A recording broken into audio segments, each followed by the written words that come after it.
하나님의 말씀은 마태복음 22장 7에서 14절의 말씀입니다. 신약성경 37면에 있습니다. 다 찾으신 줄 알고 제가 봉독하겠습니다. 임금이 노하여 군대를 보내어 그 살인한 자들을 진멸하고 그 동네를 불사르고 이에 종들에게 이르되 혼인잔치는 준비되었으나 청한 사람들은 합당하지 아니하니 내 거리길에 가서 사람을 만나는 대로 혼인잔치에 청하여 오라 한데 종들이 길에 나가 악한 자나 선한 자나 만나는 대로 모두 데려오니 혼인잔치에 손님들이 가득한지라. 임금이 손님들을 보러 들어올세 거기서 예복을 입지 않은 한 사람을 보고 이르되 친구여 어찌하여 예복을 입지 않고 여기 들어왔느냐 하니 그가 아무 말도 못하거늘 임금이 사환들에게 말하되 그 손발을 묶어 바깥 어두운 데에 내던지라. 거기서 슬피 울며 이를 갈게 되리라 하니라. 청함을 받은 자는 많되 택함을 입은 자는 적으니라. 아멘. 아멘. 나 드라마를 보게 되어지면 주인공이 등장하는데 이 주인공에는 몇 가지 특징이 있습니다. 첫 번째 특징은 주인공은요 총에 맞아도 안 죽습니다. 두 번째는 액사는 총알을 맞으면 으악! 하고 바로 죽는데 주인공은요 총알을 맞아도 3일 정도 삽니다. 그리고 마지막 하고 싶은 얘기 다 하고 죽습니다. 세 번째는 완전 죽은 줄 알았는데 죽은 줄 알았던 주인공이 어느 날 짠 하고 나타나서 모든 악당들을 다 물리칩니다. 주인공 이렇게 귀한 겁니다. 여러분 억울하면 주인공 하십시오. 그런데요 세상에서 주인공 아주 중요해요.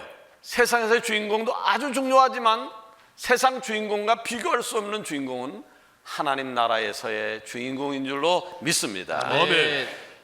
그럼 어떻게 하면 하나님 나라에서 주인공으로 살 것인가? 어떻게 하면 하나님 나라에서 주인공으로 살 것인가? 본문에 보게 되어지면 누가 천국잔치의 주인공이 될 수 있는지, 누가 천국잔치에서 실패자가 되는지에 대해서 잘 설명을 해주고 있습니다. 이 시간 말씀을 전할 때에 아멘으로 순종해서 모두 다 하나님 나라의 주인공이 되어지기를 주의 이름으로 축원합니다. 아멘. 자, 천국잔치의 주인공은 첫 번째 우선순위가 명확한 사람이라야 천국잔치에 있어서 주인공이 될 수 있습니다. 예수님은 마태복음 22장에서 천국에 대한 비유를 말씀하시는데 2절에 보니까요 천국은 마치 자기 아들을 위하여 혼인잔치를 베푼 어떤 임금과 같다라고 시작을 하고 있습니다. 내용이 즉 이런 거예요. 어떤 왕이 있었는데 자기 아들을 위해서 혼인잔치를 준비했고 자기의 잘 아는 사람에게 격에 맞는 사람들에게 신하를 보내서 혼인잔치에 참여해달라고 요청을 한 겁니다. 그런데 놀랍게도 이 사람들이 왕의 초대잔치를 거부한 겁니다. 아니 왕이 불렀는데 말이죠 왕의 잔치에 참여를 거부하다니요.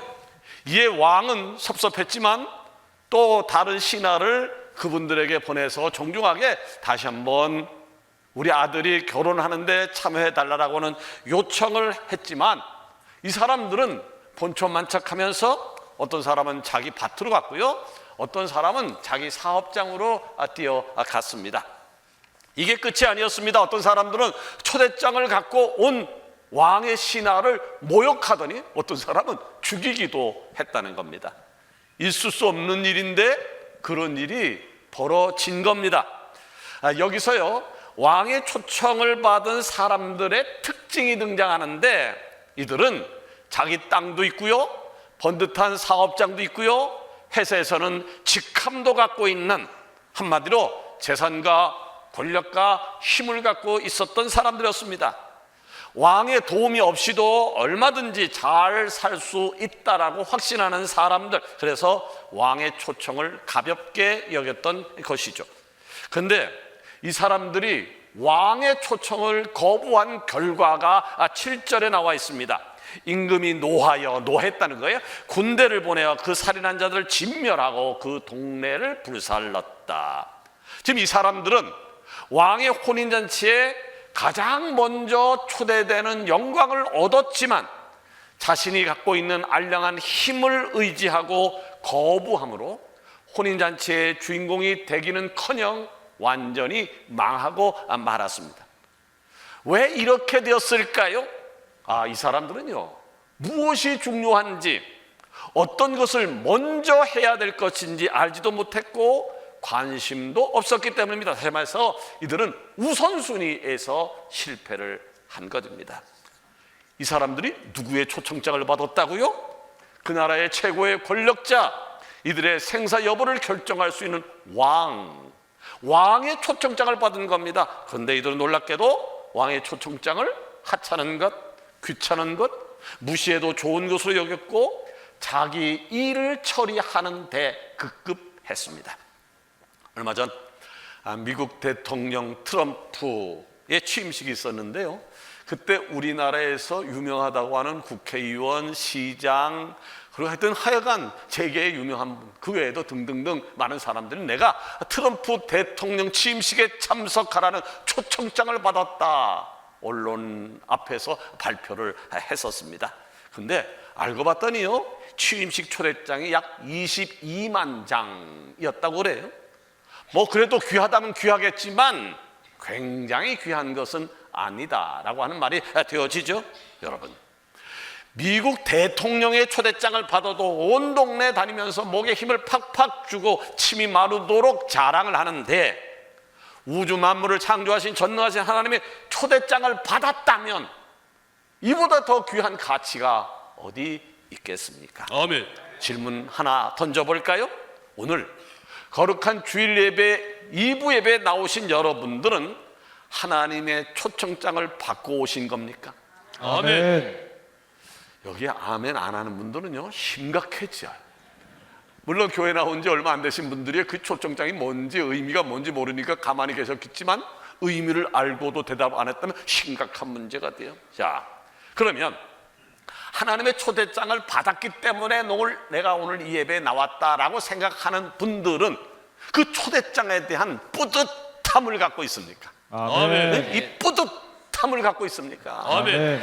본문에서 첫 번째 사람들은 왕의 초청장을 받았다고요. 받긴 받았는데 그것이 얼마나 귀중한 것인지, 그래서 내가 하던 일을 멈추고 나의 하던 일을 제쳐두고 먼저 왕의 잔치에 가야 하는 것이 정상인데 그런 생각을 안 한 겁니다. 못한 겁니다. 여러분, 그런데요, 혹시 우리도 그런 우를 범하고 있지는 않는지요? 하나님을 만나는 특권을 누릴 생각을 하지 않고 자기 고집대로 자기 일에만 몰두하고 있지는 않은가라고 하는 것입니다. 하나님 여러분, 하나님의 초청을 받았기에 오늘 우리가 이 예배의 자리에 있는 것일진데 하나님의 초청을 세상에서 그 어떤 것과도 비교할 수 없는 가장 귀한 것으로 여기는 은혜가 있기를 원합니다. 아멘. 3월 2일부터 춘계 부흥성회가 열리게 되어집니다. 이 말은 천국 잔치가 준비되어져 있다라고 하는 말이 내려지는 거죠. 직장도 나가야 되고 사업도 해야 되고 학생들은 공부도 해야 되고 다들 바쁘다는 것 압니다. 그럼에도 불구하고 어디에 우선순위를 둬야 하는지를 깨닫고 결단하는 역사가 있기를 원합니다. 아멘. 두 번째로 천국잔치의 주인공은 초청에 응답하는 사람의 것입니다. 초청에 응답하는 사람의 것입니다. 자, 첫 번째로 초청된 사람들이 잘못된 우선순위와 자기들 고집으로 초청에 응하지 않자 왕은 플랜 B를 가동합니다. 9절에 보니까 내거리 길에 가서 사람을 만나는 대로 혼인잔치에 청하여 오라. 왕의 명령인즉 이 사람 저 사람 따지도 묻지도 말고 길거리에 나가서 만나는 대로 사람을 초청해서 왕이 벌리는 잔치에 손님들이 가득 차게 풍성하게 만들어 달라라고 하는 요청을 한 겁니다. 첫 번째로 초대장을 받았던 사람들은 재산도 힘도 권력도 있는 사람들이었지만 플랜 B에 초청된 사람들은 이런 것에서 상관없는 세상에로 이야기하는 별 볼 일 없는 사람들이었습니다. 그 결과가 10절에 나와 있어요. 종들이 길에 나가 악한 자나 선한 자나 만나는 대로 모두 데려오니 혼인잔치에 손님들이 가득 가득한지라. 아멘.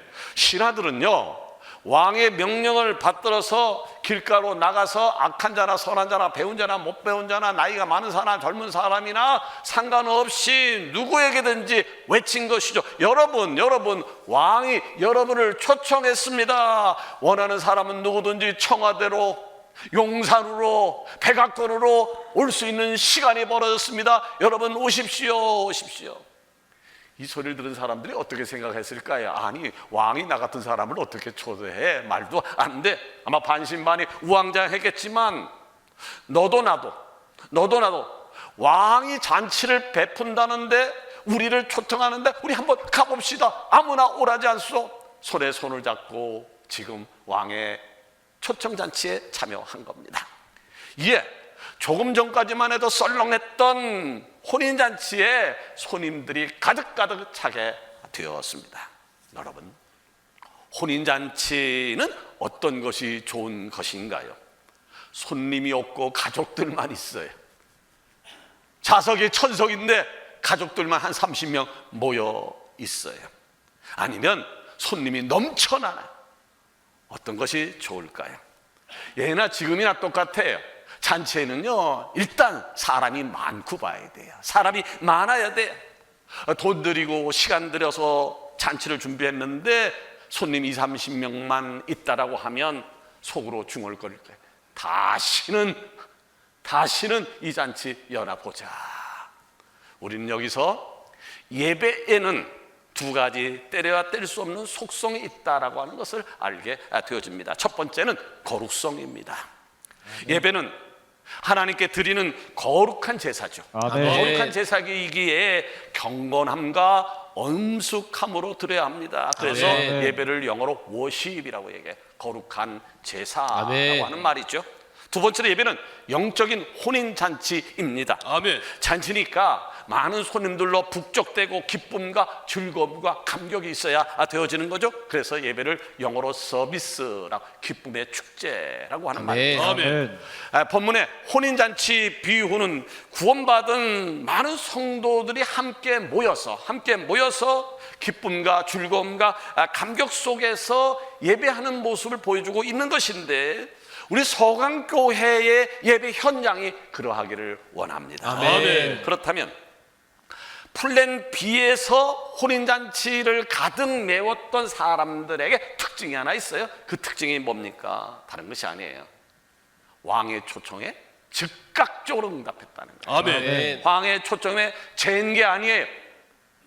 자기를 따진 게 아니에요. 즉각적인 응답이라고 하는 거예요. 첫 번째 부류의 사람들은 자기들이 가진 재산과 돈과 힘을 믿고 왕의 초청을 무시하고 거부했지만, 플랜 B의 사람들은 왕의 초청에 아멘 하고 즉각적으로 응답한 것입니다. 아멘. 그럼 누가 천국 혼인잔치의 주인공이 될 수 있겠습니까? 재산이나 학력이나 나이가 아니라 하나님의 초청에 무조건 아멘으로 응답하고 즐거운 잔치에 참여한 사람인 줄로 믿습니다. 아멘. 여러분, 그러기에 하나님이 초청하셨다라고 하는 사실에 마음에 부딪힘이 있다고 하면 응답하시는 은혜가 있기를 원합니다. 아멘. 하나님은 늘 여러분을 초청하고 계세요. 하나님의 아멘. 부르심에 응답하는 역사가 일어나기를 아멘. 원합니다. 제가 목회를 하면서 어떤 프로그램을 진행할 때가 있어요. 어떤 프로젝트를 진행할 때 이 사람이 이것을 맡아서 했으면 좋겠다라는 생각이 들어서 제가 그분을 불러서 요청을 하든지, 아니면 우리 부교육자를 통해서, 아니면 어떤 장로님을 통해서 요청을 할 때가 있는데, 어떤 사람들은 내가 이런 일을 같이 해봅시다 라고 하는 말에 예 감사합니다, 내가 한번 열심히 해보겠습니다 라고 하는 사람도 있습니다만은, 아주 덜어는 이래서 안 되고 저래서 안 되고 핑계를 대는 분들도 꽤 있습니다. 이제는 핑계보다는 아멘하고 바로 참여함으로 천국잔치의 주인공이 되기를 원합니다. 아멘. 아멘. 플랜 B에서 혼인잔치를 가득 메운 사람들에게 또 다른 특징이 하나 있었는데, 10절을 보겠습니다. 종들이 길에 나가 악한 자나 선한 자나 만나는 대로 모두 데려오니 혼인잔치에 손님들이 가득한지라. 아멘. 자, 혼인잔치에 가득한 사람, 혼인잔치를 잔치되게 했던 사람들을 성경은 뭐라고 부르고 있나요? 손님이라고 부르고 있어요. 손님. 자, 악한 사람, 착한 사람, 돈 많은 사람, 돈 없는 사람, 잘생긴 사람, 못생긴 사람 이렇게 구별하지 않았어요. 있는 사람이나 없는 사람, 배운 사람, 못 배운 사람은 다 똑같은 단어를 쓰고 있어요. 손님. 아멘. 손님. 아멘. 뭘 가리키는가요? 신분이 바뀌었다는 거예요. 아멘. 신분이 바뀐 거예요. 왕의 초청에 응답해서 혼인잔치에 갔더니 손님이 된 겁니다. 아멘. 배운 사람, 있는 사람, 명예 있는 사람, 권력 있는 사람과 똑같은 신분이 되어졌다라고 하는 거죠. 아멘. 여러분, 결혼식장에 가보셨잖아요. 결혼식장에 가시면 여러분은 어떤 대접을 받습니까? 혼주는 머리를 숙여서 이렇게 인사를 합니다. 어이구, 바쁘신데 와주셔서 감사합니다. 예.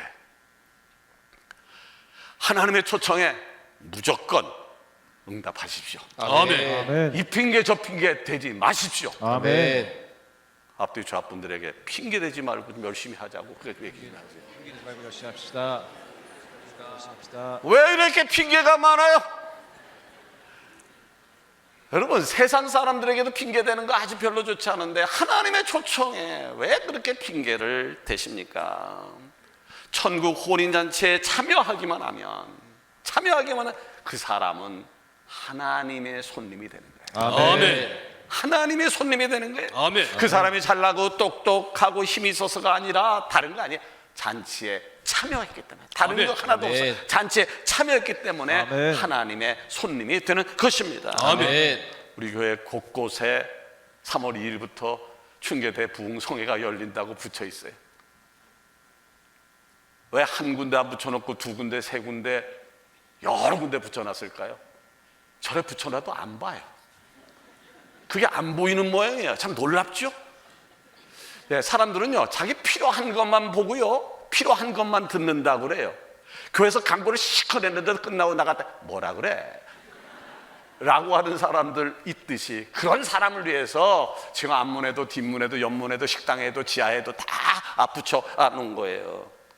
천국 혼인잔치에 초청하는 겁니다. 아멘. 그렇다면 여러분이 참여하는 것 당연한 줄 믿습니다. 아멘. 예수님을 믿는 사람이라면 교회에 최소한 세례교인 이상 되어진다라고 하면 정회원이라고 하는데, 정회원이 주인이잖아요. 주인은 당연히 참여해야 되는 거 옳습니다. 그러나 하나님이 더 기뻐하는 것이 있어요.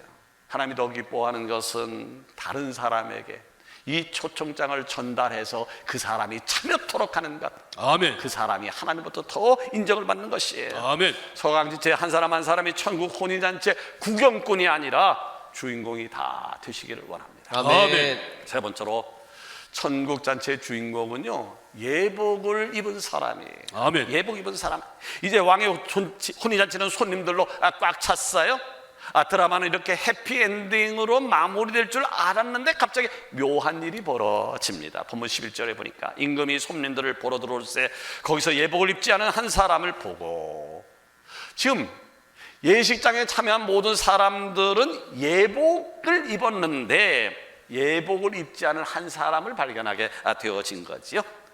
예수님 당시에 유대인의 결혼 풍습은요, 오늘날 결혼 풍습과는 조금 달랐습니다.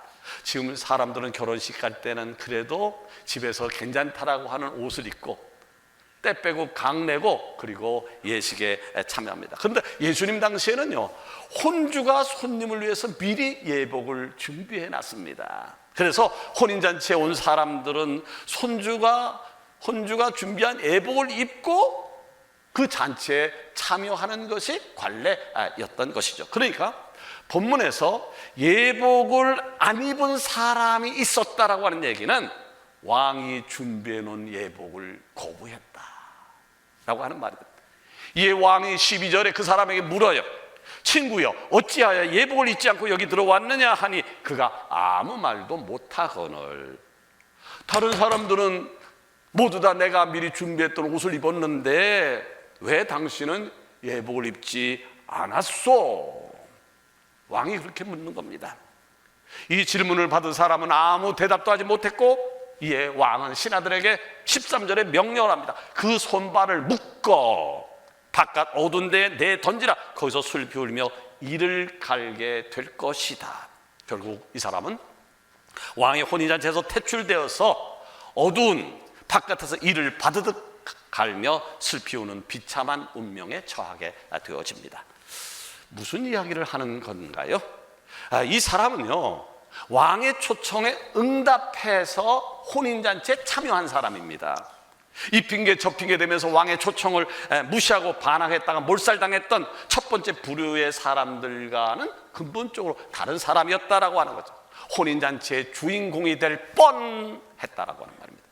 근데 안타깝게도 주인공이 되지 못하고 구경꾼으로 있다가 실패한 인생이 되고 말았습니다. 그 이유가 뭘까요? 그 이유가 뭘까요? 다른 이유가 아니에요. 예복을 입지 않아서입니다. 예복을 입지 않아서입니다. 핵심을 말한다면 예복을 입어야 혼인잔치의 주인공이 되어지는 것입니다. 아멘. 그러면 예복을 입는다라고 하는 것이 무슨 의미인가요? 지금까지 내가 입고 있었던 옷을 벗어버린다. 아멘. 지금까지 내가 입고 있던 옷을 벗어버린다라고 하는 의미입니다. 뭐 아멘. 당연한 것이죠. 예복을 갈아입으려면, 새 옷을 갈아입으려면 옛 옷을 벗어버려야 되는 거죠. 에베소 4장 22절 이하를 볼까요? 너희는 유혹의 욕심을 따라 썩어져가는 구습을 쫓는 옛사람을 벗어버리고 아멘. 오직 심령으로 새롭게 되어 하나님을 따라 의와 진리의 거룩함으로 지으심 받은 새 사람을 입으라. 아멘. 하나님 여러분, 주님의 초청을 받으셨습니까? 아멘. 주님의 초청을 받으셨습니까? 네. 그렇다면 주님의 초청을 받았다는 사실에 아멘 했다면 유혹의 욕심을 따라가는 옛사람을 버리라는 거예요. 아멘. 가령 예배 시간에 지각하는 것, 아주 나쁜 습관이죠. 오늘도 아마 우리 교회 2부에 예배 시간 11시 이후에 오신 분들이 한 100여 명 될 겁니다. 늦는 사람은요, 항상 늦어요. 시간도 정해져 있어요.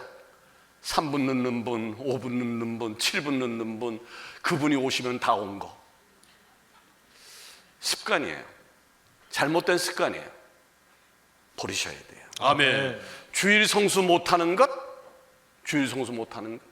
버리셔야 돼요. 아멘. 수근수근하는 것, 불평불만하는 것, 시기 질투 미워하는 것, 게으른 것, 다 옛 모습이에요. 아멘. 벗어 버리셔야 해요. 아멘. 그래야 하나님이 기뻐하시는 새 사람이 될 줄로 믿습니다. 아멘. 또 예복을 입는다라고 하는 얘기는요, 하나님의 은혜를 입는다라고 하는 말이에요. 하나님의 아멘. 은혜를 입는다, 곧 하나님이 주는 선물을 받아들이는 것을 말해요. 아멘. 하나님이 주는 선물을 받아들이고,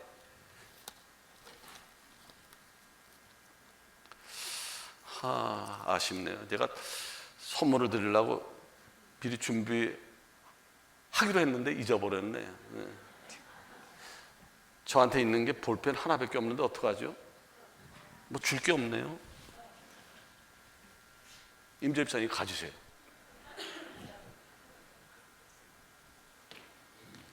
감사해요, 감사하잖아요. 감사해요.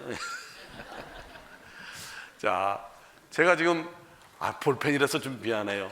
한 1억 정도 준비했더라고 하면 은혜가 팍팍 됐을 텐데 말이죠. 자, 선물을 주면 고맙습니다 라고 받으면 내 것이 되는 거예요. 아멘. 임사님이 내가 볼펜 하나 드렸는데 선물로 줬어요. 집사님, 그건 누구 거예요? 자, 갖고 오세요. 야, 안 준대잖아요. 왜? 내 거예요.